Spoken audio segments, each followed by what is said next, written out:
Well, my name is Hideki, and thankfully taking the time to meet us. My pleasure. Yeah, it's just wonderful. It's me. I think it's as you mentioned, we met with Phil last year in May, and we asked him actually to bring the Rainbow Warrior to Okinawa. So he said, "Oh, okay, I'll think about it. I will talk to Junichi and the Japanese side." So it took about a year and maybe half, but it's become, yeah, it's actualized. So I was so happy, and I had a chance to be on the Rainbow Warrior, a few weeks ago. Unfortunately, and it's a very big shame on the Japanese government. They didn't allow the ship to go into the Ora Bay. I'm sure they are all worried. The Japanese government is more worried about the all the world is watching, and that all the world will be discovered how beautiful the Ora Bay and the Hanoko is, and what the both Japanese and U.S. governments trying to do. Getting a warrior anywhere is a good way to draw attention to an issue. I did see my colleague who actually was the captain of the ship was looking forward to bringing his son back to go swimming in the bay after you win. Okay, good. So my attention has been more focused on that, and it was really your coming here that prompted me to even, I knew about the dugong work that we had done. Right. I knew, I kind of keep track of the Warrior because I love that ship. It's a beautiful ship.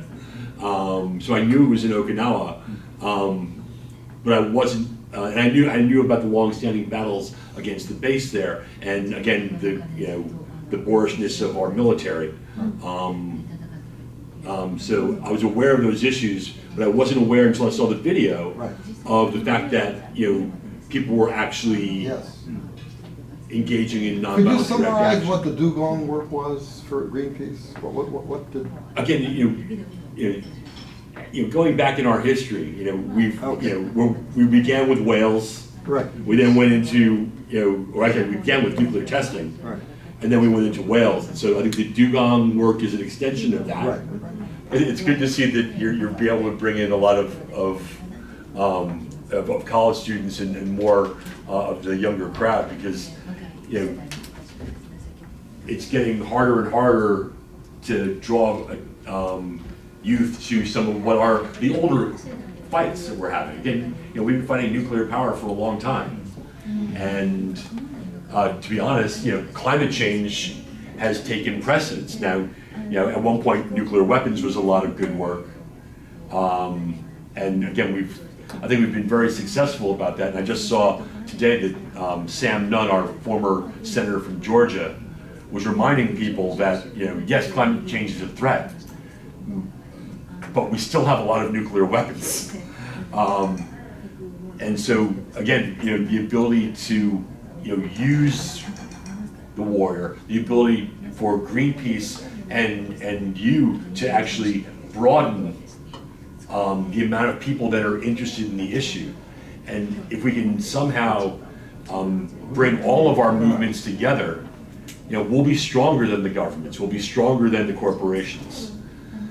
But it also takes meetings like this where we don't really work on the same issue, but we're willing to sit down and talk and meet and try to find common ground where we can bring our resources and our expertise to help people of all stripes bring pressure to bear on their governments and, in this case, the military.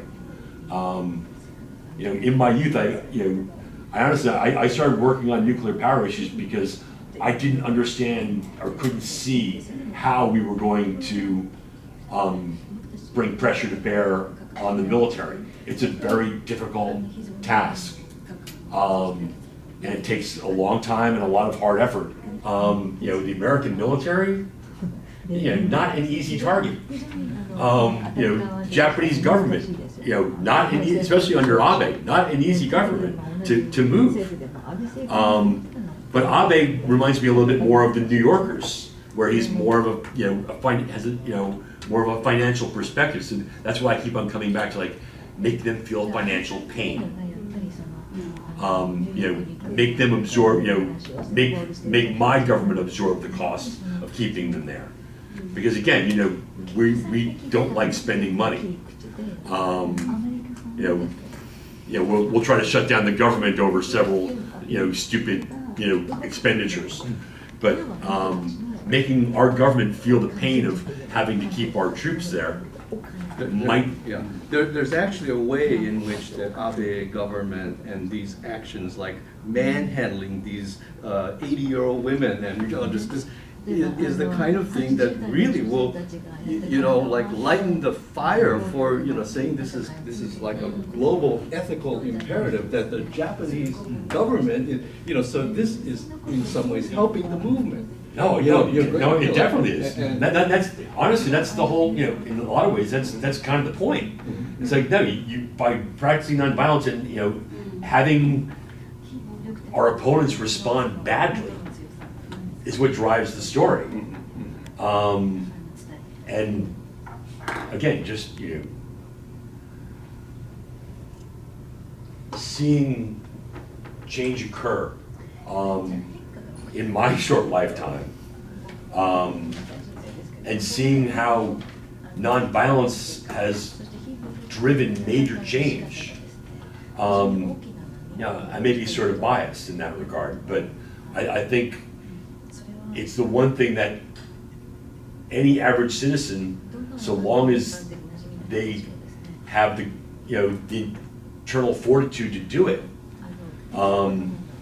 can make themselves heard.